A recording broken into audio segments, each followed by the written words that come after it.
Good morning, everybody. Thank you so much for joining me. My name is Janae Tyndall, and I am a behavior specialist for the State Department of Education Special Education Services. Today, we're going to spend an hour and a half together talking about supporting students with challenging behavior using functional behavior assessments and behavior intervention plans. Before we get started, just a little bit of housekeeping.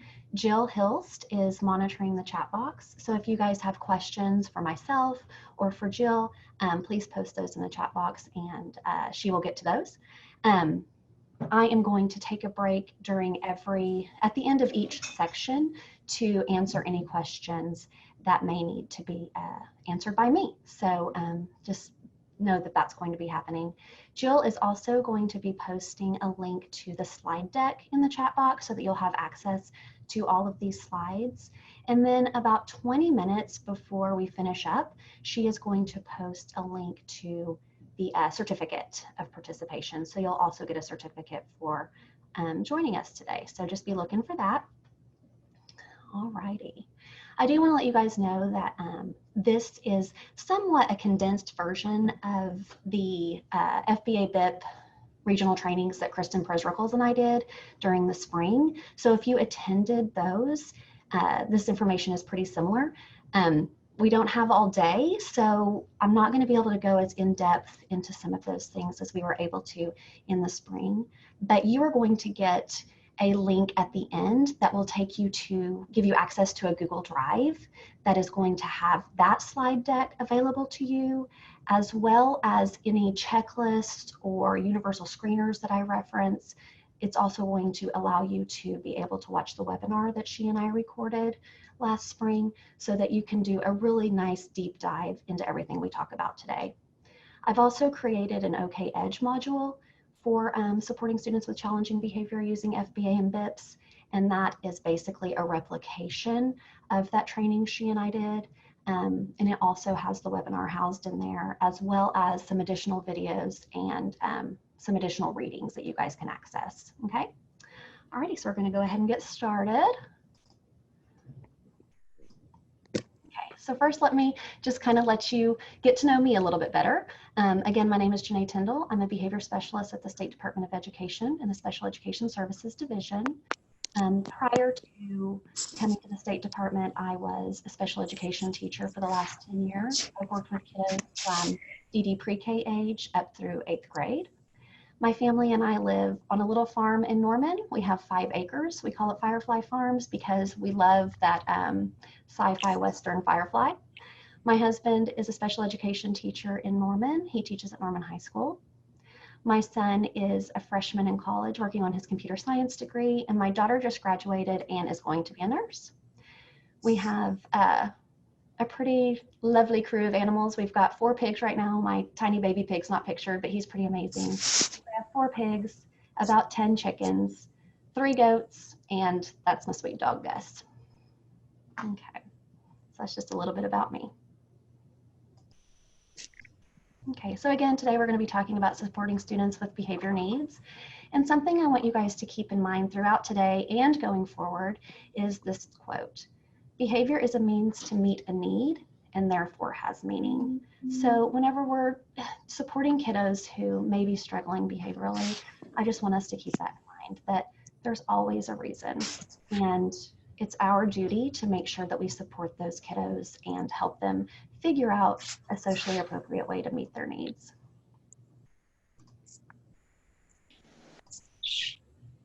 Okay, so for right now, we are going to watch a video because this is kind of a heavy topic and I feel like we could all use some comic relief. So this video is hopefully will serve that purpose, give us a good laugh this morning, and hopefully it will also resonate. Oh, hold on. Sorry about that. There we go. See if it'll work now. This man right here is my great-grandfather. He's the first cat herder in our family. You might just turn off your mic while that's playing because it'll kind of echo. Then be sure to push this button and that'll light up. Anybody can herd cattle. Holding together 10,000 half-wild short hairs, well, that's another thing altogether. Being a cat herder is probably about the toughest thing I think I've ever done.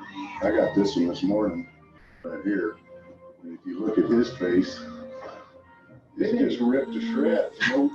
You see the movies, you hear the stories, I'm living a dream. Not everyone can do what we do. I wouldn't do nothing else. It ain't an easy job, but when you bring a herd into town and you ain't lost a one of them, ain't a feeling like in the world.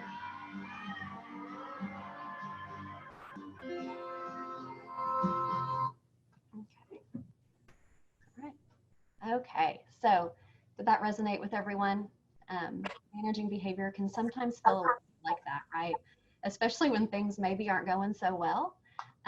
We may feel like we are running in circles or herding cats or not making a lot of progress. So we just need to make sure that we're helping our students who are struggling with behavior in a methodical and a prescriptive way, and just make it a little bit more manageable. Okay. So oftentimes kiddos will engage in challenging behavior to communicate. So they may just not have the skills that they need to let us know what their needs are. And they may not have the skills to be able to independently meet those needs. Challenging behavior may also be the expression of a trauma response. And this is something we really need to keep in mind, especially right now. Our kiddos are going to come to us different this school year than what they left us in March. They've been through a lot. We all have. And you know, we as grown-ups, we have some life experiences that will help us to cope with some of the trauma and stress that we've all been experiencing this spring and summer. But, you know, our kiddos just, they don't have those skills. And so I just want to make sure that we're very cognizant of the fact that our kids are going to come to us differently. And we just need to make sure that we are approaching this next school year with a trauma-informed lens and responding that way to our students. And then also children use what works. So if a student is engaging in challenging behavior and that is getting their needs met, our students are going to continue to do so. So we need to make sure that we teach them those skills that they need to be able to meet their needs, and that those skills are, you know, that they work, that they can meet their needs rather than engaging in that challenging behavior. So when we're supporting our students who may have some complex behavior needs, we need to make sure that we are approaching this just like we do with our students who are struggling academically. So we want to make sure that we're using a multi-tiered system of support. And as we know, that is a tiered system of support where, you know, that tier 1 level of support, those are all of our core classroom instructions. Those are our classroom class-wide expectations, our procedures, just those things that every student in our room is receiving. And about 80% of our kiddos are going to respond really well to that. And then our tier 2 levels of support, those are more targeted. So we may be working with students in small groups. We may be pulling them back to our table and working on those social skills, some social emotional skills, teaching coping skills, things like that. And then about 5% of our kiddos are going to also need those tier 3 levels of support. So those are our students who are probably going to need a functional behavior assessment and a behavior intervention plan.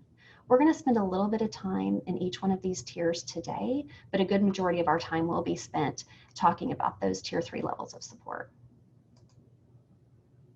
So whenever we think of the behavior intervention process, we need to think of it in chunks. That's why it's not so overwhelming, and we can make sure that we are really going through each one of these steps so that we can move forward in a systematic way. So step 1, that would be where we are implementing our strong classroom management strategies, and we're also implementing preventative behavior strategies and positive behavior support, which is what all of us do as good teachers. We spend a lot of time thinking of our classroom management strategies, those procedures, coming up with our classroom expectations, how we're going to teach those and practice those. And then step 2 is we need to devise a system for behavior data collection. So an example of that might be our office discipline referrals, which most of your sites will have a way that you are doing that, or in-class daily data. That's going to let us know if we have kiddos who are not responding to our classroom management strategies, or if we need to clean those up a little bit. And then step 3, we're going to identify those students who might be at risk for behavior problems. And the way we do that is by ongoing data collection and then possibly universal screenings. So your site or district may incorporate universal behavior screenings. I'm going to share a couple of examples with you here in a little bit, but again, that is a district level decision. And then step 4 is that we're going to need to intensify intervention for those at-risk students. So if we've gone through steps 1 through 3 and we're still having kiddos who are really struggling, those are going to be our at-risk students. And for those kiddos, we're going to need to conduct a functional behavior assessment. We're going to need to continue collecting individualized behavior data, and we're going to need to implement some interventions, and we'll need to monitor those interventions and modify as needed. Okay, so before we move on to the next section, do we have any questions? Jill, do we have anything we need? I don't. No, I think we're doing wonderfully. Thank you. All right, awesome. Thank you so much. Okay, so we're going to move into discussing some classroom management strategies. So we're going to cover providing consistency and predictability. I'm going to share with you 3 strategies that I really love. We're going to talk about community meetings and behavior-focused questions and mindful interactions. Okay, so one way that we can provide consistency and predictability is to take a really good look at our classroom structure. We can post visual schedules and we can use class agendas. This way our students know what's coming. It really can reduce a lot of that anxiety of the unknown if students just know what their day is going to look like.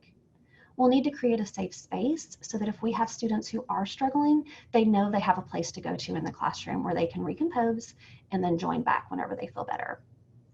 We need to make sure we're always announcing a change to routine.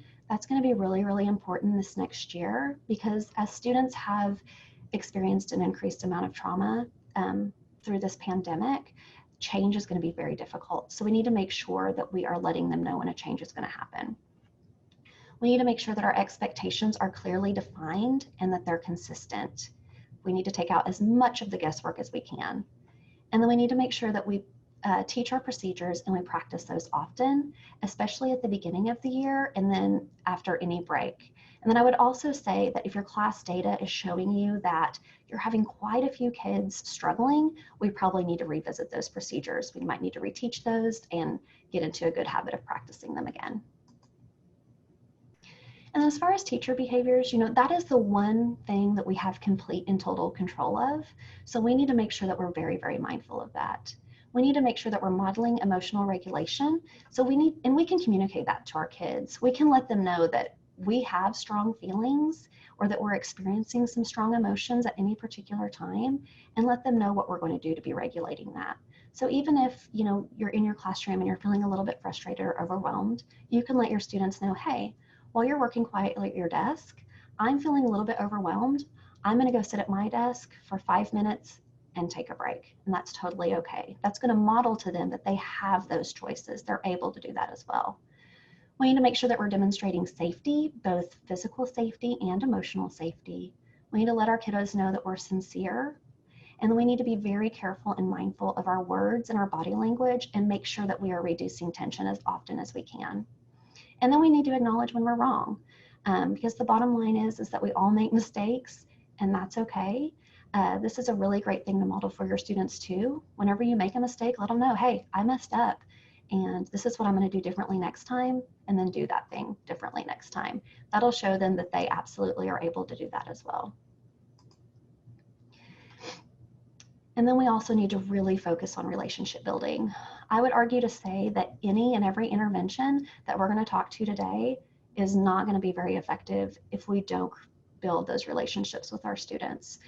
Especially this next year, we're going to need to spend a lot of time doing this. We're going to have to spend a lot of time reconnecting and really building trust with our kids. So we can do this by scheduling time for non-academic interactions. Just hang out with them, have lunch with them. Do some non-academic things like take a brain break and have a dance party. And then we also need to make sure that we're helping to foster those peer relationships, again, especially this next year. They've been kind of disconnected for quite a while. So that's going to be tough. It's going to be hard to reintegrate into a classroom and start developing those peer relationships. So we need to make sure that we're spending some time helping them navigate that, and especially helping them navigate that in this new world where we've got to have some social distancing and things like that. We need to allow for shared ownership of our classroom. So maybe let your students help you set some of those classroom expectations or come up with some of those procedures, or let them choose the brain break for that day. Just let them know that they are a valued member of your classroom and that they have ownership just like you do. And then we need to make sure that we're always following through. So if we say we're going to do something, we just need to make sure that we do it. And if you're incredibly forgetful like me, if it's something you said you're going to do in 2 or 3 days, set an alarm on your phone. That's something I absolutely have to do. Okay, so the first strategy I'm going to share with you today, and we're going to practice together, we're going to talk about community meetings. So at the start of the day, we're going to ask our students, how are you feeling? What is one goal you have for today? And can anyone help you reach that goal? And they're going to name that person. And at the end of the day, we're going to basically repeat that process. We're going to ask them, how are you feeling? Did you reach your goal for today? And did anyone help you? When I taught middle school, I also integrated some gratitude into this. So at the beginning of the day, I would ask them, what are you grateful for today as well? And then at the end of the day, I would ask them, did you show kindness to anybody today? Or did anyone show you kindness? And if so, can you share who that was? They loved that. They absolutely loved it. This is going to let you get a good temperature read of your room. It's going to let you know if you've got kiddos who are struggling on any particular day. And it's also going to let you know if you start seeing a pattern of behavior that you may need to intervene in. So if you've got kiddos who are coming to you not feeling so great day after day after day, that's something that will have to be addressed. So we're going to practice that in the chat box. So in the chat box, I want all of you to share, how are you feeling today? What your goal is for today? And who can help you reach that goal?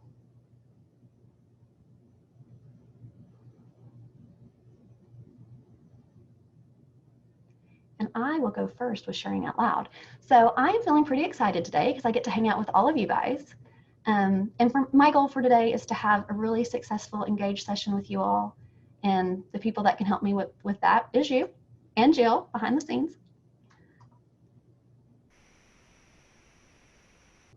Awesome. Jill, do you want to share any of those out for me? Sure will. Hi. They're going to move. Yeah, I'm feeling optimistic. I feel great. I feel happy and blessed. My goal is to take what I hear and apply it. Feeling overwhelmed with trying to balance needs and the new job and home life. Feel that. I am doing fine. How to help students is my goal. Thankful, mentally and emotionally drained. Goal is one who can, goal is, it's moving, accomplish work tasks today. Okay. So I apologize if I sound a little broken up. A little stressed. Enjoy last 2 sessions. Awesome. I feel great. I am feeling optimistic, and my goal for today is to learn how to support my students. I think this seminar will help me. I am feeling a bit overwhelmed. My goal is to continue to learn better ways to help students and teachers with behavior needs. Awesome. Thank you. Wonderful. Thanks, guys, so much. I appreciate it. And so, and we need to, in our community meeting, we need to make sure that we communicate with our students to be authentic in their feelings. It's okay not to feel great every single day. And it's okay to ask for help when we need it. So I appreciate you guys participating in that for me. Okay, so another thing I want to talk about, I want to just spend a little bit of time talking about our interactions and the fact that we need to be really mindful of those. This was developed by the National Resource Center for Youth Services through the University of Oklahoma. It's an interaction model. And so we can basically take 2 approaches when we're having interactions with others. We can approach things in a therapeutic way or an exploitive way. And we need to make sure that we are always, as much as we can, staying on that therapeutic side. The therapeutic approach communicates, I win, you win, you're worth my energy, you're important, you can, and you're competent. An exploitive approach is going to communicate things like, I win, you lose, you're worth nothing, you can't do anything right, you can't, and you're incompetent. And I would say that all of us recognize that we would never want to use an exploitive approach. But sometimes when tensions are high, we can lose a little bit of focus and may start to drift to that side. And we just need to make sure that we're very mindful of that. And if we catch ourselves doing that, we get ourselves back on the therapeutic side just as quickly as we can. And I would say this is important, not only with our students, but also with our colleagues. Our jobs are hard. So we need to make sure that we're always taking that therapeutic approach in our interactions as often as we can. And then we always want to make sure that we are utilizing positive behavior supports. 30 years of research demonstrates proactive approaches are more effective than exclusionary discipline. And exclusionary discipline puts our students at risk. So students who receive exclusionary discipline practices such as suspension and expulsion, they're much more likely to leave us. They're much more likely to drop out. And that's the last thing that we want. We want to keep our kids in the building with us. We want to make sure that we can have an impact on their lives. And so we need to make sure that we are being proactive in using those positive behavior supports rather than those exclusionary practices as often as we can. And then as far as IDEA, the Individuals with Disabilities Education Act, in 1997 and 2004, amendments specifically identified positive behavior interventions and supports as a way to improve outcomes for students. Mama said put it. So next we're going to look at determining at-risk status. So we can do everything right. We can have those really amazing tier 1 levels of support. Our tier 2 levels of support can be really tight, and we're still going to have students who are going to fall into this at-risk category. The way that we can determine that, we can use universal behavior screenings. A couple of examples are the Strengths and Difficulties Questionnaire and the Student Risk Screening Scale. I'm going to show you guys a screenshot of both of those here in just a minute. And then at the end, whenever you all receive that link to that Google Drive, you guys will have access to those. Again, that's a district level decision if you all are going to be using universal behavior screenings, but I do want to share those with you. And then also our office discipline referral data, that's going to show us if we have kids that are struggling and if we have kids that could be at risk and could need some more intensive interventions. Something to consider when we're looking at things like office discipline referrals, we need to consider tolerance. We all have different tolerance levels, and it's important to be aware of our own tolerance levels and consider the tolerance levels of others when reviewing those ODRs. And it's just a conversation we need to have. And it's okay. We're all different and we all can tolerate different things. So in the chat box, I want you to post the one behavior that is hardest for you to tolerate. And again, no judgment, we all have them. So in the chat box, post the one behavior that is hardest for you to tolerate.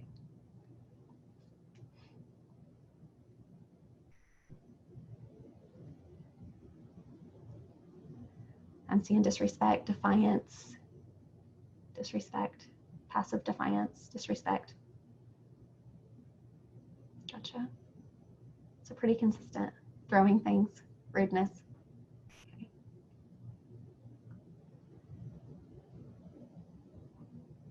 Gotcha. Yeah, okay. So see, we're all different, and that's okay. And we just have to be aware of that, and maybe have conversations about that when we're going to look at our ODRs. I can tolerate a lot of behavior. I've worked with kiddos with pretty significant behavior needs, and one thing that's really hard for me to tolerate is just kind of that aimless wandering around the room.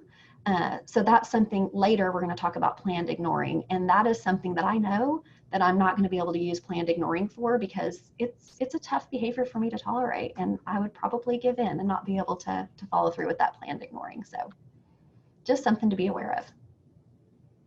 This is a screenshot of that Strengths and Difficulties Questionnaire, and it just asks questions like, does our student have many worries? Often seems worried. Not true, somewhat true, certainly true. So basically it's a rating scale of just some different behaviors. And this is a student risk screening scale, and it's the same thing. So it's looking at externalizing behaviors as well as internalizing behaviors, and just asking you, does a student display these occasionally, sometimes, or frequently? You would give each of one of those a score based on what you observe with your student, and then you would total those up to determine if your student is at high risk, moderate risk, or low risk for being at risk of having some behavior difficulty. And again, you're going to have access to that in that Google Drive at the end. Okay, whoops. Alrighty, so before we move on to the next section, Jill, do we have any questions I need to address? No, I think you're covering them. Good All right, awesome. interaction, so it's going well. Thank you. Thank you, awesome. Okay, so the next thing we're going to talk about, we're going to talk about the functional behavior assessment process. So this is just moving through, the four-step process of the behavior intervention process. So right now we are going to look at what the FBA process looks like. We're going to talk about best practices and requirements. We'll talk about the behavior team, operationally defining the target behavior, and then we'll cover some data collection methods. Okay, so the FBA process. So first we need to determine if our student would benefit from intensive behavior intervention. And we've done that by looking at our ODRs. Maybe we've implemented a universal screener. We're noticing from our classroom data that they're not responding to the interventions we've already put into place. Then we're going to need to identify and assemble the behavior team. And I want to spend just a little bit of time talking about the behavior team because I think it's important. We need to make sure that when we are assembling this behavior team that we are very mindful of that. And when we are interacting with one another, we make sure that we are valuing everyone's input and their expertise. When you're a classroom teacher and you have a student who is really, really struggling, you're stressed and you probably feel pretty vulnerable. And I just want us to always keep that in mind. It's hard to ask for help. And when we get to this step in the process, we've tried a lot of things. We haven't tried everything, but we've tried a lot of things. And so we're probably a little tired, a little overwhelmed. So we just need to make sure that we're treating one another with kindness and really valuing each other. Then we're going to define the target behavior, and we're going to walk through that process pretty in depth. We're going to gather our data. We're going to interpret that data so we can see what it's telling us. We'll develop a hypothesized function, which is going to be kind of what drives our behavior intervention plan. That is going to tell us the reason for our students' behavior. And then we're going to use all that good stuff to create our behavior intervention plan. So best practice. An FBA should be considered when a student lacks essential prerequisite behaviors, if the challenging behavior is chronic, so if it's happening over and over again, if those classroom and targeted supports are not improving behavior outcomes, anytime the behavior in question could be a safety concern, or if the use of seclusion or restraint could be a possibility. The IDEA does require that we conduct an FBA under certain circumstances. So if the behavior is found to be a manifestation of the student's disability, if a student with a disability receives a disciplinary change of placement, if the behavior involves weapons, drugs, or serious bodily injury, or if the behavior interferes with the learning of the student or the learning of others, we would need to make sure that we're conducting an FBA. Sometimes when we talk about functional behavior assessments and behavior intervention plans, we kind of use those terms interchangeably. They are different, so I just wanted to point the differences out to you today. So an FBA is a method for identifying the purpose or the function of the behavior. It's going to help us identify those common antecedents and potentially reinforcing factors. We could be reinforcing challenging behavior and not even know, but by collecting this behavior data, we'll be able to understand if we're doing that or not. It uses multiple types of data collection, and it also provides structure for the reporting and analysis of the data. And then the behavior intervention plan takes all of that great information we've gathered through the FBA process and it puts it into play. So a good FBA is going to include replacement behaviors. It's going to include antecedent modifications and reinforcement strategies. We're also going to make sure that we have a plan for data collection and progress monitoring to make sure that the interventions that we're using are successful. As far as our behavior team go, if we are working with a student with a disability, we need to make sure that we include all members of the IEP team. We can also include staff with behavioral expertise, such as the counselor or the school psychologist. You can always bring in outside providers if you have a confidential release. If our student's working with a BCBA or an outside therapist, you can bring those folks in as well. Each member is going to have a specific role, and those roles should be clearly defined. We also need to make sure that our behavior team, that we're all properly trained in carrying out whatever role has been assigned to us. Okay, so we're going to spend a little bit of time working through some operational definitions. So we need to make sure that before we start collecting that observational data, that we need to know exactly what it is that we're looking for. We need to know exactly what that behavior looks like, sounds like. So our operational definition needs to be objective. It should be observable and measurable. It needs to be very, very clear. So it needs to be readable and unambiguous. We need to make sure it's complete. So we need to delineate boundaries of definition. So we're going to include examples and non-examples. What this does is it provides more reliable observation. it allows for accurate recording and agreement between observers. You may have different people going in and collecting that observational data for you, and we need to make sure that everybody knows exactly what the behavior looks like.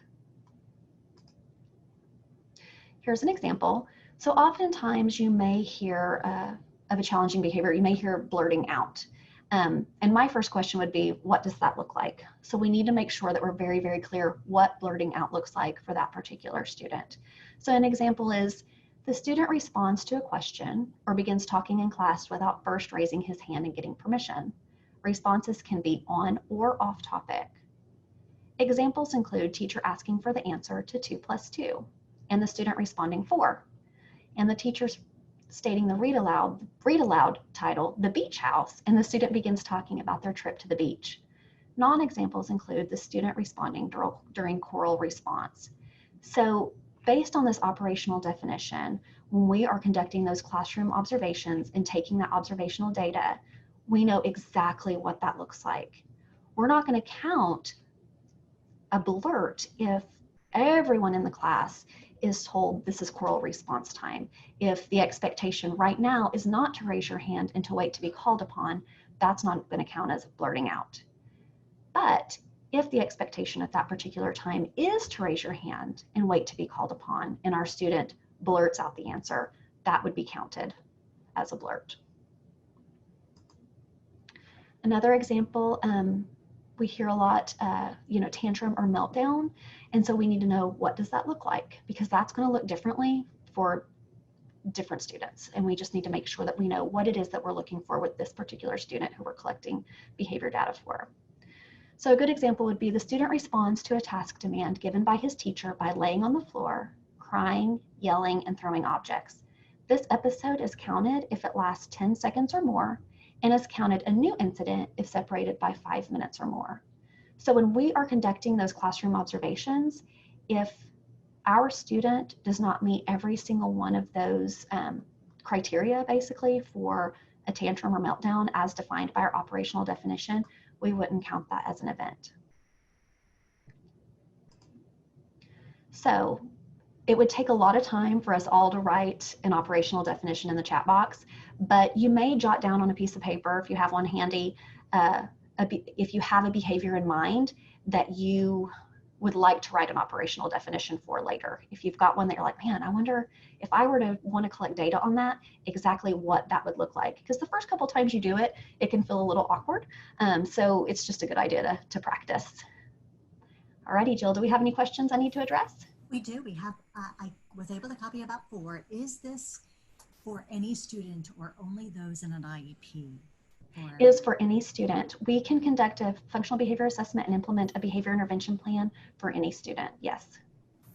And are these forms in EdPlan? The FBA BIP, there is an FBA BIP module in EdPlan, yes.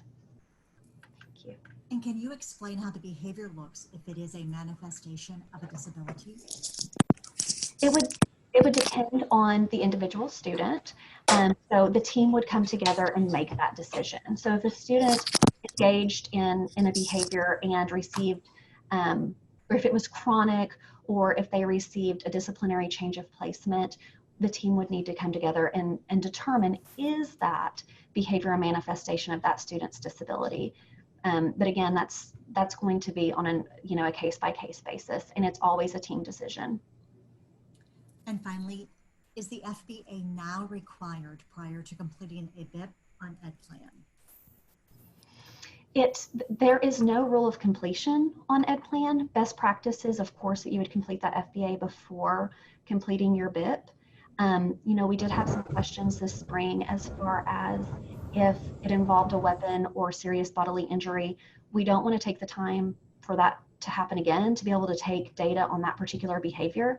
So what we would do in that case is we would make sure that we did a really good job of reviewing all of that, going through that indirect data collection and doing a really good deep dive into that so that we could start implementing some interventions as quickly as possible. And then we would just collect data ongoing to make sure that those interventions are being successful.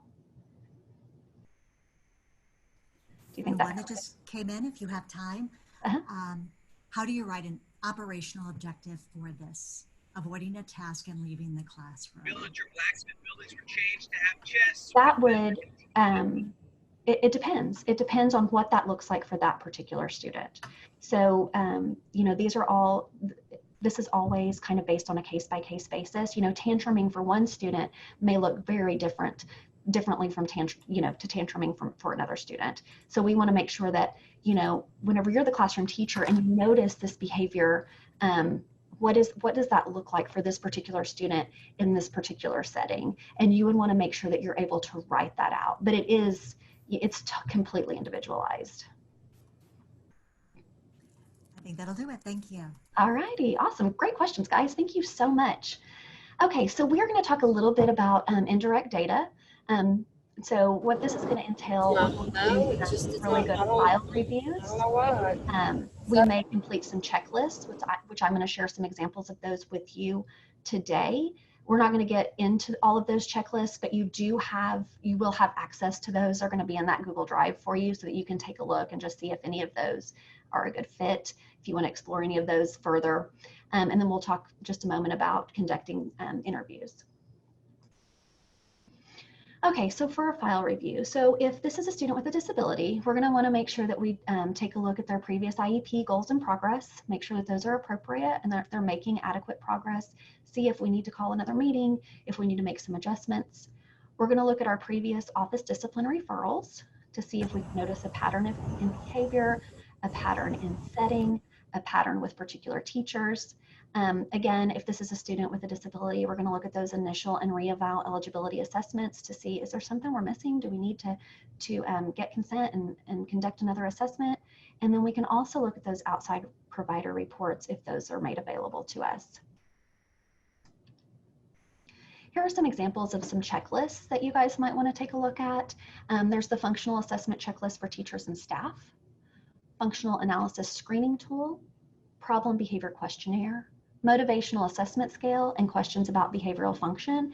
These are just going to help you get a better understanding of that student's behavior and can also help you kind of narrow down when a good time to do a classroom observation would be. So it asks you just pretty specific questions about the particular behavior that you're looking at. When is it most likely to happen, least likely to happen, and good things like that, just so that you can really do a deep dive into that target behavior. And again, you're going to have access to those in that Google form or Google Drive. And then we'll want to conduct interviews. So you're going to want to make sure that you interview the classroom teacher. You're going to want to make sure that you interview parents or guardians. Two important questions you can ask: what can you do to make the behavior happen? And what can you do to make it stop? That's going to tell you quite a bit right off the bat. We want to make sure that we are using open-ended questions. So this is more of a conversation.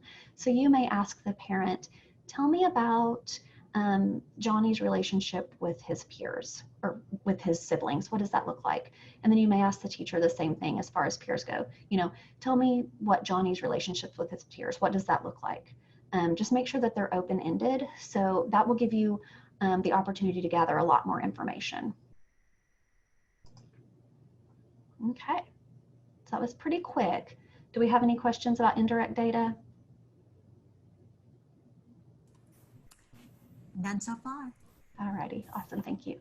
Okay, so once we complete that dive into the indirect data and take a really good look at that, conduct our interviews, all that good stuff, we're gonna need to start collecting direct data.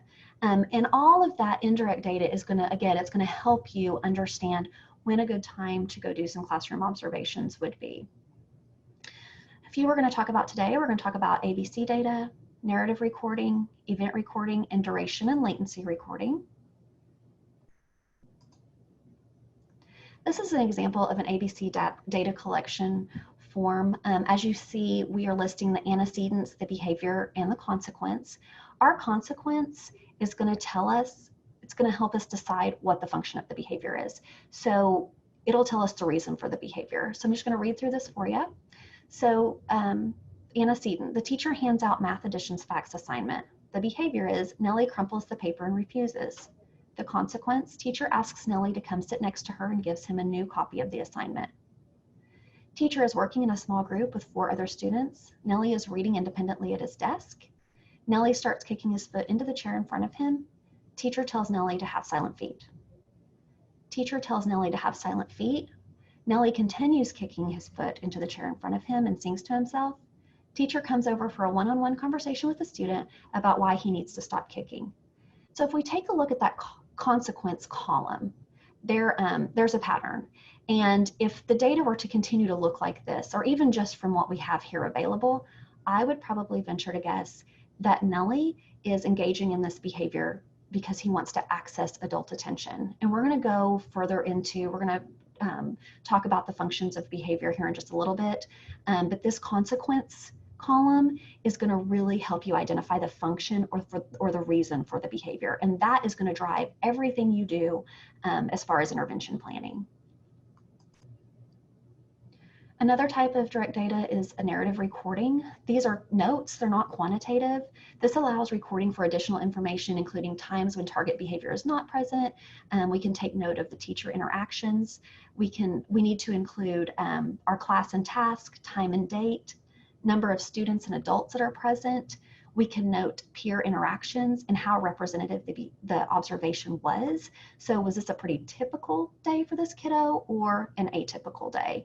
Narrative recording can also be really helpful when we're having a hard time coming up with that operational definition, because we can take notes as to exactly what that behavior looks like. So if you're having trouble coming up with that operational definition, you may take some narrative recording data, and that can help you with that piece. Event recording, this is the simplest form of data collection. So basically this is a frequency count. So the data is documented using basically a count, and we can use tallies. We can move rubber bands from one wrist to another. We can use a lap clicker. I've seen people put paper clips in their pocket, and they would move the paper clip from one pocket to the other every time they saw the behavior. You need to do whatever is easiest for you because we're busy.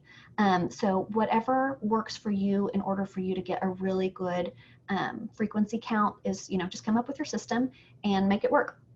Kristen shared something really great last spring, that one thing to keep in mind is if you're going to do things like moving rubber bands from one wrist to another, or using those paper clips from one pocket to another, always start on the left side, just so that it's easy to remember that, okay, I'm going to move, every time I see it, I'm going to move this rubber band from my left wrist to my right wrist. And if you do it like that every single time, then there's not going to come a point in time where you're like, oh no, which side is the count and which side did I start on? So left to right, always a good thing to keep in mind. This is what an event recording data collection sheet might look like. So for this student, we are tracking how many times they throw food at other students. So we spent 30 minutes in the cafeteria, and we just logged how many times we saw that behavior. You can also turn frequency recording into a rate. So if you can't spend 30 minutes in the cafeteria that day, you can just spend 10, that's okay. You would just convert the total number of times you see that behavior into a frequency rate. So how many times per minute? And then you can do, you can conduct observations for different lengths of time. Okay, so we are going to practice frequency recording.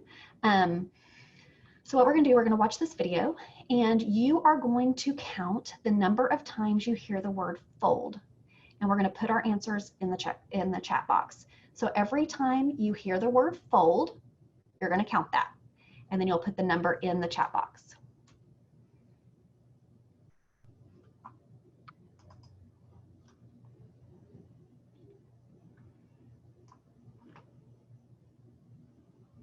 Hopefully it works. So pop in your answer. How many times did you hear the word fold in that video? Also gives you a pretty good look into my sense of humor. See lots of 11s, 9s, 10s, 6, 12. Okay. Oh, I'm sorry, it was bad stream for some of you. Great. Okay, the correct answer is 11. So we were all pretty close. So they said fold 11 times in that minute and a half. All righty. So that was pretty easy, right? Event recording is a pretty easy way to collect data. Okay, duration and latency recording. So duration recording requires measuring how long a behavior lasts. So the behavior needs to have a clear beginning and a clear end. We need to know when it starts and when it stops. An example is once Jimmy is off task, he remains off task for 13 to 17 minutes in circle time. This is really easy to do. We all have our cell phones. You can use the stopwatch feature on your cell phone, or you could get a real stopwatch and just time how long that particular behavior is lasting. Latency recording usually requires measuring the time to start a task from the time instructions are given.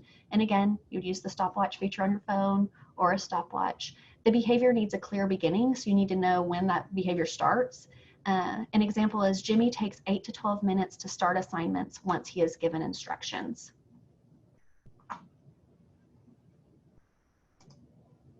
Okay, all righty. Before we move into data analysis, do we have any questions, Jill? No, we don't. All right, awesome. We are rocking and rolling, guys. Perfect.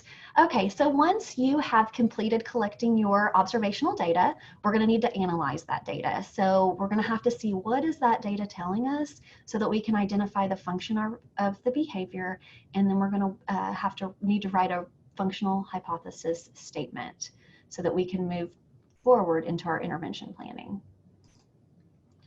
So when we analyze our data, we're going to be looking for patterns in the antecedent and or the consequence. So we're going to be looking for patterns in what happens right before the behavior and then what happens right after the behavior. And when we think about consequence, sometimes we think about punishment, and that's not the case. The consequence is literally what happens right after the behavior. And that's going to tell us what could be reinforcing that behavior. So again, we're looking for patterns in the antecedent, or what happens right before the behavior, and in the consequence, so what happens right after the behavior. We're going to determine the function or the reason for the behavior. Behavior serves 4 basic functions, and we're going to go over those here in just a little bit. And identifying the function of the behavior will drive the behavior intervention planning process. So when you move forward with your behavior intervention planning, you need to make sure that the interventions are serving the same function. And we'll look at that a little more in depth here in just a minute. So the 4 functions of behavior, we have sensory, escape avoidance, attention, and tangible. So those sensory, as far as sensory behaviors, those are those self-reinforcing behaviors. These behaviors are reinforcing because they're biologically necessary or they feel good. Sometimes these behaviors can be a little bit difficult. We are, planning for interventions. Escape avoidance, so this is to avoid a delay or delay a stimulus. A student may also be avoiding a particular task or a setting or a person. Attention, so this is, our student is seeking attention or even avoiding attention from peers or adults. And then tangible, this is when our student is wanting to gain access to an item or to an activity. So once we have identified the function of our student's behavior, the function or the reason, okay, we're going to decide, is this a sensory behavior? Is this an escape behavior? Is this an attention behavior? Or is this a tangible behavior or function? We're going to need to write a functional hypothesis statement. So that's going to look like this. When the antecedent occurs, our student will engage in this behavior in order to, and then you're going to list your function. I would say we want to be as specific as we can when we are listing our functions. So we don't want to just say to gain attention. We would want to say to gain adult attention or to gain peer attention. Or if there's a particular adult or peer that they are looking to gain attention from, we would want to include that. I'm going to give you examples of each function, what that functional hypothesis statement would look like. So for sensory, when there is unstructured time in the classroom, Lisa will bang her head against the wall in order to fulfill a sensory need. Escape, when presented with a math assignment, Mark will run from the room in order to avoid completing his math assignment. Attention, when not receiving adult attention, Grace will scream in order to gain adult attention. For tangible, when denied access to the iPad, Josh will bite the closest adult in order to gain access to the iPad. Okay, So we're going to practice that a little bit together. So we're going to take a look at Jaden. Jaden has been running from his classroom. Jaden is verbal and he speaks in complete sentences. So we would think that Jaden probably is able to communicate his needs to us. He may not know how, but we would think that he probably has the ability. During a structured observation, the behavior specialist notices that Jaden runs from the room. That's the behavior. When it is time for whole group instruction of any kind, that's the antecedent. The moment his teacher asks him to come to the rug for group, he runs from the room to the office, where he sits and refuses to rejoin his class. Usually he stays in the office for 20 to 30 minutes. Upon re-entering the classroom, the students have returned to their seats and are working independently. So the consequence is that Jaden has missed whole group. Jaden sits at his desk and begins working on his assignment. We're going to take a look at Jaden's data sheet. Again, you know, we're lucky that Jaden's very, very consistent. I know it doesn't always look this way. It's not always this easy, but for today's sake and practice sake, this is a pretty easy data sheet to look through. So the activity, so on November 1st, whole group reading. The antecedent was asked to come to the rug for whole group. The behavior was that Jaden ran from the room to the office, and the consequence was he sat in the room for 20 minutes with no demands. So that's also something to keep in mind. He was in the office with no demands. Nobody was asking him to do anything. And then we would also assume that he was not receiving any adult attention. He was just sitting there. November 2nd, whole group math. He's asked to come to the rug for whole group. He ran from the room to the office, and he sat in the office for 20 minutes, again with no demands, and I would add with no attention. On November 3rd, it was whole group calendar time, but he was allowed to sit at his desk during whole group calendar time, and he stayed for the duration of calendar time and participated from his desk. So the consequence was that he remained in the classroom and participated in calendar time. So in the chat box, what do you guys think is the function of Jaden's behavior? Was it sensory, escape, attention, or tangible?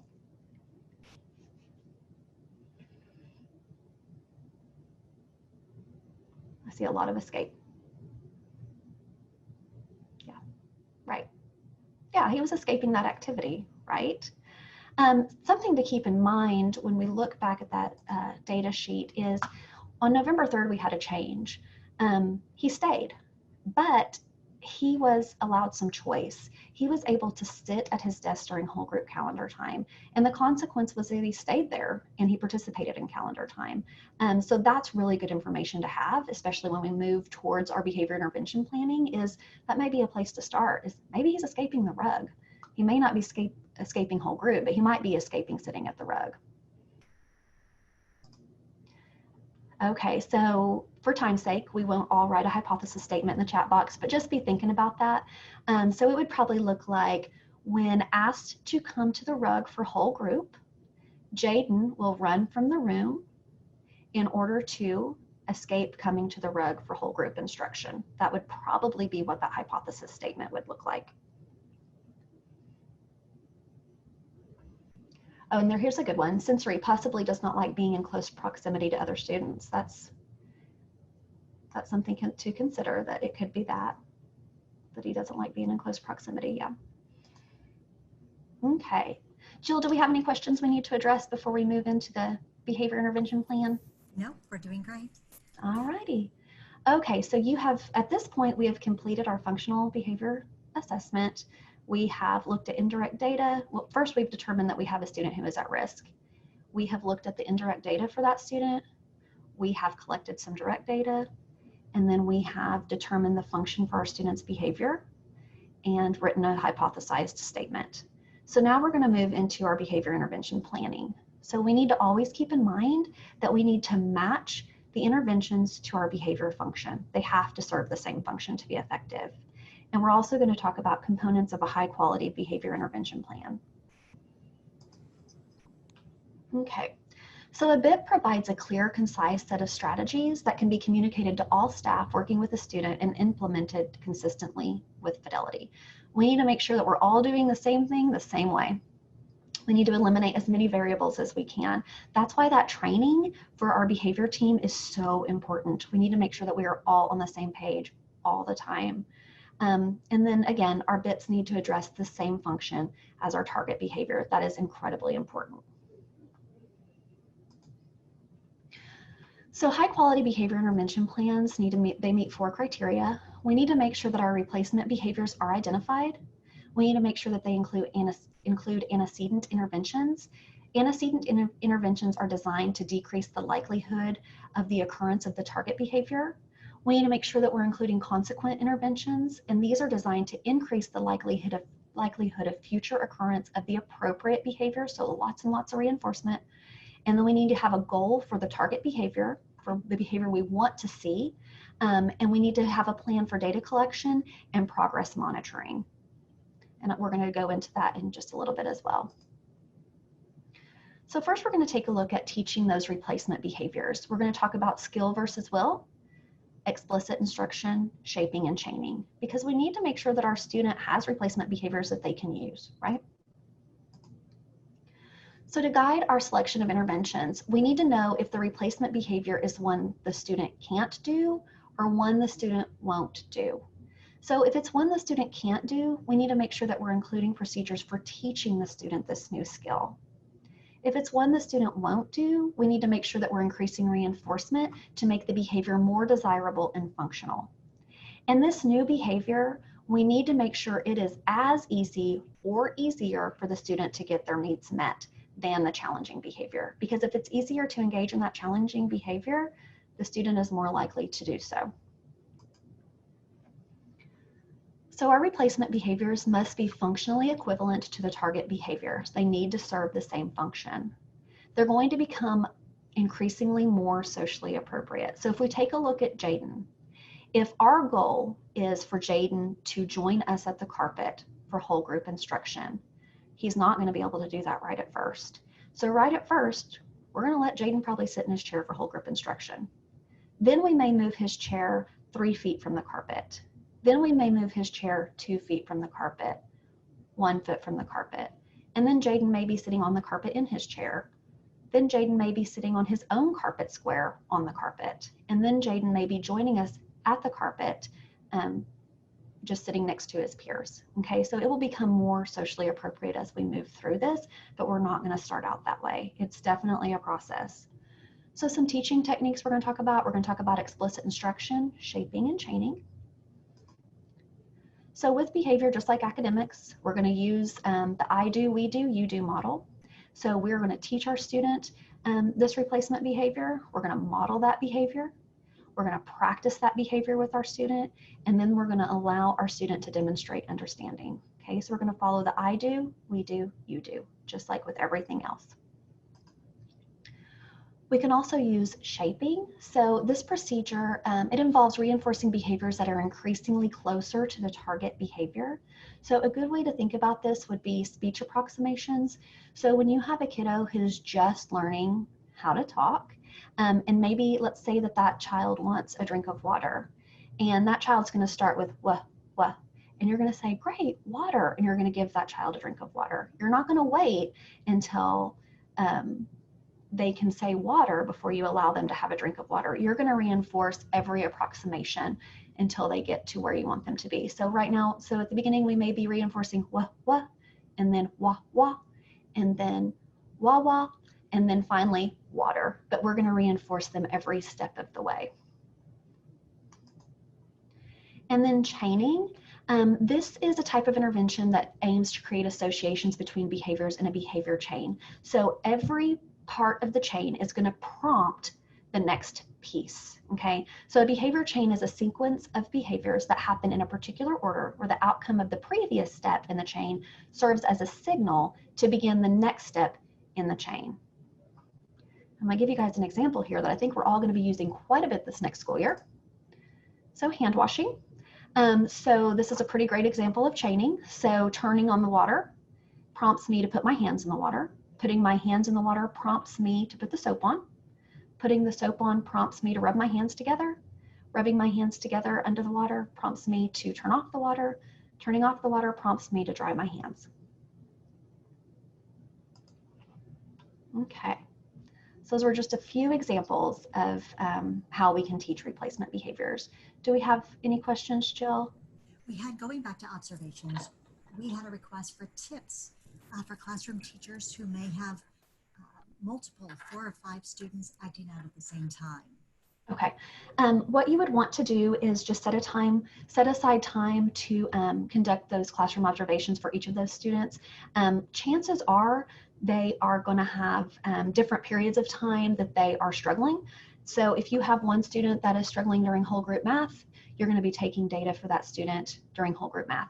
If you have a student who struggles during independent work time, you're going to make sure that you're taking that data during that time.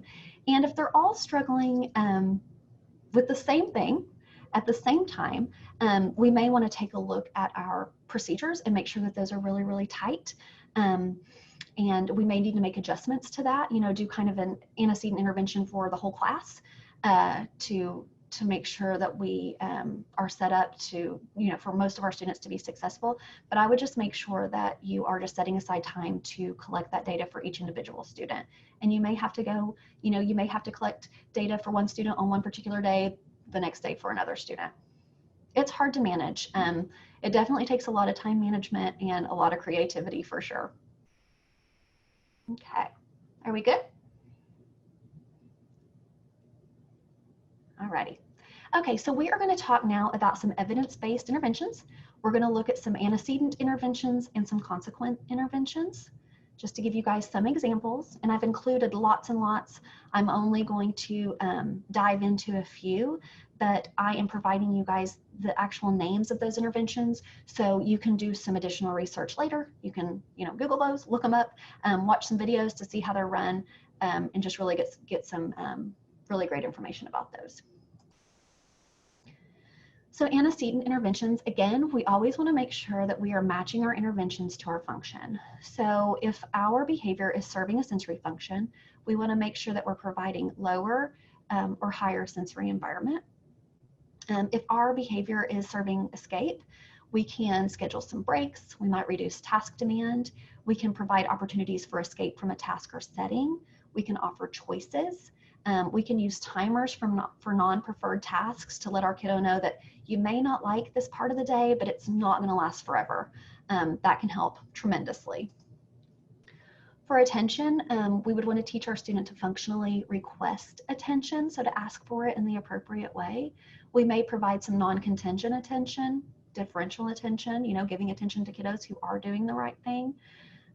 Provide opportunities for attention, check in, check out. For tangible, we could use a token economy. We may write up a behavior contract. Those are great for older kiddos. And then we may schedule access to a tangible, so those preferred activities or items.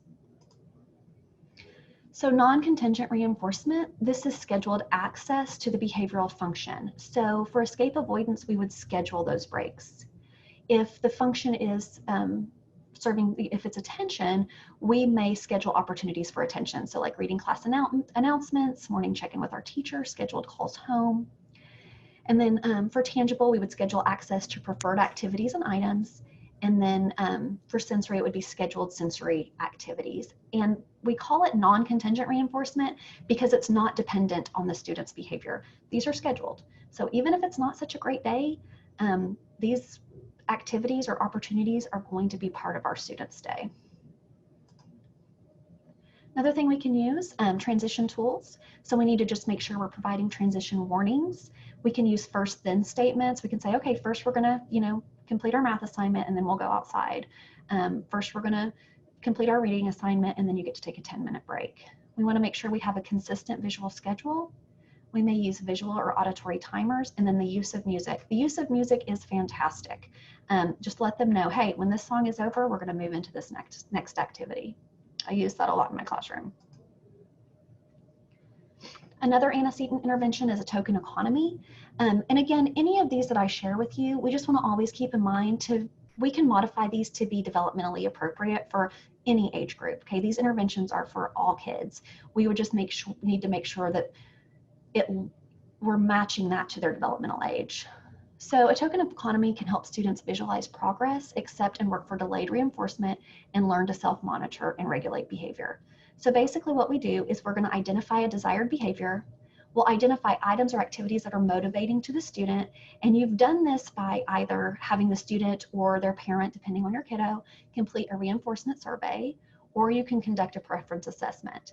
I did this a lot with observation. I would set out different activities throughout the day and just keep track of where particular students, where they navigated to. So if I had cars and trains and Play-Doh and an art station set up, I would just make sure that I paid really close attention as far as what activities those kiddos chose during those times. Then you're going to create a menu of reinforcers for that child to work for. And again, you're going to adjust this to your individual student. How much can they tolerate for when? So this is just a really simple example. This is my token economy for today. So because I have a pretty high tolerance, let's say that I'm working for kayaking and I have to go into the office for 5 days. And once I do that, then I get to take my kayak out. Okay, so whenever I get home from work every day, I'm going to put a token on my token board. And then if I come in Monday through Friday and I've got my token board filled up, then I know that I get to go kayaking. So this would be my choice menu. So I would get to choose if I wanted to work for a Sonic drink or sitting in my hammock, listening to Post Malone, playing with my baby piggies, taking a bubble bath, going kayaking, eating some tacos, taking a hike, going to the beach, or sitting in my rocking chair. So what are you working for today? What's your motivation? Pop that in the chat box. What are you working for today? Today, I am working for getting to go home and float in my pool. That's what I'm doing. More coffee. That's a good one. The weekend, yes. Time off, the weekend. Staff development points. Sit and relax, reading, good. Hammock time, awesome. Fishing, good. Yeah, so we're all motivated by different things. And our kiddos are too. And it's just important to find the right motivator. Awesome, thanks guys. I'm gonna keep moving because we're getting short on time. So check in, check out. I love this intervention. This serves so many purposes. It's just fantastic. So if you guys have run this before, you know that our student is going to meet with a particular adult in the morning. They're going to talk about those behavior goals to target. We're going to positively state those behaviors. So if the behavior goal is, you know, raise your hand before speaking out, we're going to say, okay, remember, we're going to be raising our hand before speaking out. And we're going to, you know, talk about problem solve through that. We're going to talk about those strategies our students should be using. The classroom teacher is going to monitor that through the day and just track their progress. And then at the end of the day, the student's going to meet back with that adult and they're going to review that progress. We're going to determine if the student met the goal, we're going to problem solve, provide feedback. It just gives us a really good opportunity to check in with that kiddo and to help them problem solve through some of those tough behaviors.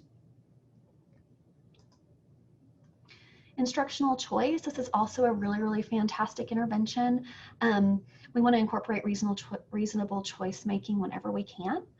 These choices can be within a task or across a task. So maybe read to yourself or to a friend. You may work at your desk or in the reading corner.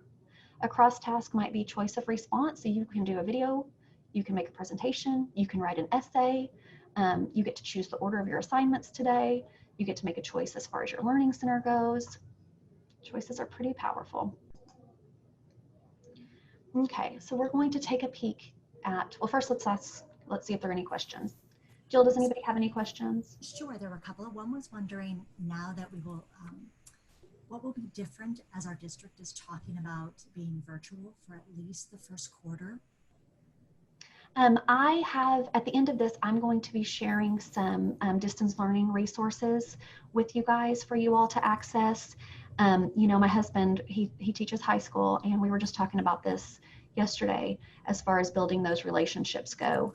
That's gonna be imperative if we end up doing distance learning, and we're gonna have to be creative in that, you know, setting up those Zoom meetings, make sure that we're doing all those great things we can do in the classroom. It's just gonna look a little bit differently. So make sure we're scheduling some time for those non-academic interactions.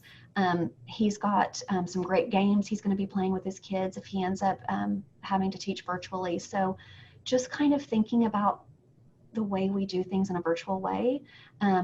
And then again, I've got some resources to share with you guys as far as some video modeling and some resources that you guys can share with your parents as well. I'm gonna share with you here in just a little bit. Anything else? one question, but we have a great chat going on and some sharing. How do you use a token board for a student that has no connection to tokens and reward? Because his cognitive level is less than 18 months. He's a high schooler. So, but we've had some really good responses and some sharing as well. Okay, awesome. I've worked with several students who fit that description, and it could be so much as if I had a student who maybe we were working on, just following a verbal prompt. So like I would say, raise your arms, and they would raise their arms and they would immediately get a token or immediately get some sort of a reinforcer. So you do have to really tailor that to your individual student and get really, really creative. And it's all about tolerance. So how much can your student tolerate, and make sure that we are reinforcing at the appropriate rate. Okay, so we're going to move into consequent interventions. Basically, consequent interventions, these are ways that we can reinforce the appropriate behavior. Okay, so I've listed the names for these, again, so you guys can do a deeper dive if you want to. So sensory, we would reinforce appropriate and or replacement behaviors. For escape or avoidance, we could schedule preferred activities immediately following the completion of a non-preferred activity. So I had several students who had very low tolerance for work time. So oftentimes they would have on their visual schedule, they would have work listed, and then immediately following that, they would have whatever their preferred activity was. If that was the iPad, if it was playing with Play-Doh, if it was swinging on the sensory swing, whatever that looks like for that student. Again, that choice menu is going to be really, really important for that. Functionally requesting a break and then reinforcing that. So if we're teaching our student to ask for a break the right way and they do it, we need to make sure that we're providing that. We need to make sure that we can provide opportunities for escape from a task or setting, and then reinforce appropriate behaviors and or the replacement behavior. So lots and lots of reinforcement as far as these consequent interventions go. Attention, so functionally requesting attention. So if we're teaching our student to ask for attention the right way, we need to make sure that we're reinforcing that. We can provide opportunities to earn adult parent attention. We may use planned ignoring, reinforce appropriate behaviors and or the replacement behavior. Again, lots of reinforcement. And then for tangible, functionally requesting the item or activity and then reinforcing that. So we need to talk a little bit about punishment procedures because they can serve a purpose. Punishment occurs following the target or undesirable behavior. They should never, ever be the only intervention in place. There are some evidence-based procedures. We have response cost, timeout, and extinction. I will say with response cost, don't ever use that in conjunction with a token economy, okay? And again, we don't ever want to use those by themselves. And there are some reasons for that. They can lead to emotional and aggressive reactions. They may increase escape and avoidance behavior. They may provide for some undesirable modeling. They might lead to increased level of noncompliance, and they could increase an undesired behavior in another location where the behavior is not punished. So if a child's receiving punishment in math class, and they've not ever had a hard time in history class, we may start to see an increase in that undesired behavior in history class as a result of that. And also punishment interventions don't teach the correct behavior, and that's our ultimate goal, right? We want to make sure that our kiddos are as successful as they can be and that they have a good grasp of that socially appropriate behavior and that they can easily use that behavior. Planned ignoring is one example. So these are for behaviors you want to decrease in attention-seeking behaviors. But like I referenced in the beginning, as far as tolerance goes, make sure you don't limit attention from dangerous behaviors, for one, or those that may escalate beyond tolerability. So if you have a behavior that you know is hard for you to tolerate and you're not going to be able to ignore that, you're not going to be able to follow through, that just won't be a great intervention for that. And so I know that that kind of aimless wandering around the room is tough for me. I'm not going to use planned ignoring for that behavior. And especially don't use that if the child could be in danger. Okay, so we're going to move through to next steps. So the next step in this process is we are going to, so we've identified our interventions. We're going to put those into place. We're going to review and measure. We're going to do some progress monitoring, and then we're going to decide how we move forward. Okay. Okay, so what we're going to do is we're going to implement the behavior plan with Fidelity. We're going to continue conducting those classroom observations. We're going to continue to collect data on those interventions to see how our student is responding. We're going to need to meet back pretty consistently. So typically we would suggest that a team would reconvene every 2 to 4 weeks to review the data and decide if we need to make any adjustments. Because if we've identified the wrong intervention, or if the intervention's not being followed through with fidelity, and if it's not consistent, and our students not making progress, we need to make sure that we make those adjustments as quickly as we can. As far as progress monitoring goes, what we're going to do is we're going to use that baseline data to create a SMART goal. And we're going to create a goal for replacement behavior and or the decrease of the target behavior. Our SMART goal needs to be specific, measurable, attainable, relevant, and time-bound. What we're going to do is we're going to graph the student's aim line. I'm going to show you that here in just a second, using the baseline data point and a goal data point. And then we're going to plot monitoring data and review in relation to the aim line. So it looks like this. So we have our baseline data here, and here's our target, okay? We're going to continue those classroom observations and that really good data collection. If we see that our student's data is above this aim line, we know our student is making adequate progress. If we see that we're starting to dip and pretty consistently, we know that our student is not making adequate progress, and we probably need to make some adjustments. So if our behavior is not improving, some things we can do: we can collect fidelity data. We can, make a decision: is this intervention being carried out with fidelity? We can review data to confirm our hypothesis. Maybe we were wrong. Maybe this is not an escape behavior. Maybe it is serving as a sensory function. We can decide if the replacement behavior has been learned. If not, we're going to have to spend some more time on that. We may need to be increasing our reinforcement procedures. And then we may need to decide if additional antecedent interventions are needed. If our behavior is improving, that's exciting. We can continue with our BIP, and then we can develop a fading and generalization plan so we can start fading back some of those supports. Okay, so before we dive into distance learning and behavior supports, do we have any questions? Nope, I think we're good. We've got good chats going on and good sharing. Thank you. Yeah, awesome. This is a really great point. The BIP needs to follow the student everywhere he or she goes, specials, cafeteria, etc. Absolutely, yes, it needs to be implemented everywhere. Thank you for that. Okay, distance learning and behavior support. So we're going to talk about distance learning frameworks, and then I'm going to share some behavior supports and some resources for you. Okay, so our frameworks are, we have a synchronous framework. So basically this is just like we're doing today. This enables us to have an exchange of information in real time. So that would be, if you're having a Zoom meeting, a Google Meet with your kiddos and you're all there together.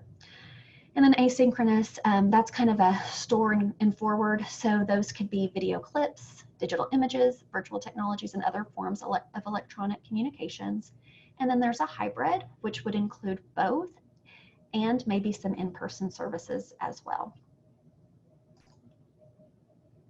Here are some resources for you guys.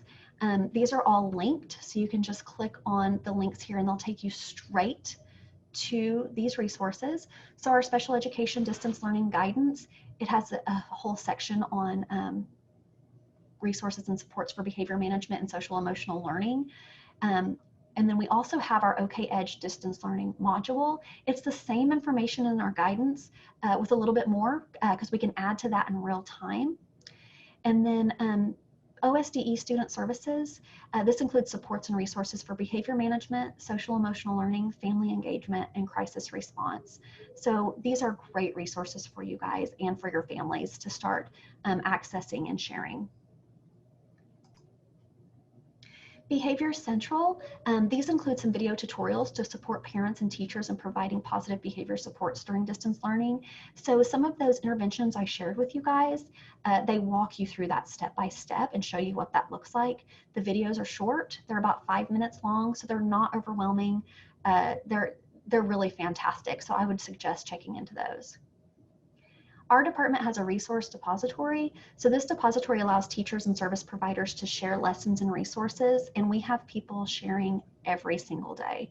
So make sure you go and access that. You can do that by following this link, the Access Shared Resources link, so that you can get your hands on some of those really great resources that teachers throughout the state have been using. If you want more information on supporting students using FBA and BIPS, I've got some additional resources here. Otis, the IRIS Center, Cedar Center, Intervention Central, and National Center on Intensive Intervention. I'll give you some more information. Okay, and then here is a QR code and a bit.ly link to that Google folder I've been telling you about. Again, that contains the slide deck for the regional trainings that Kristen and I did in the spring, and also any of those checklists. It's got some interview templates, those universal screeners, those are all housed in that Google folder. So make sure that you access that. That way those things are just at your fingertips. And then again, that OKEdge module that we just released this last week, that contains that entire presentation, as well as some additional videos that will walk you through some of those interventions that we talked about to show you what those look like. It also has a link to the webinar that Kristen and I did. So it's the entire presentation, as well as Bobette's portion, which walked you through the Ed Plan module. Okay.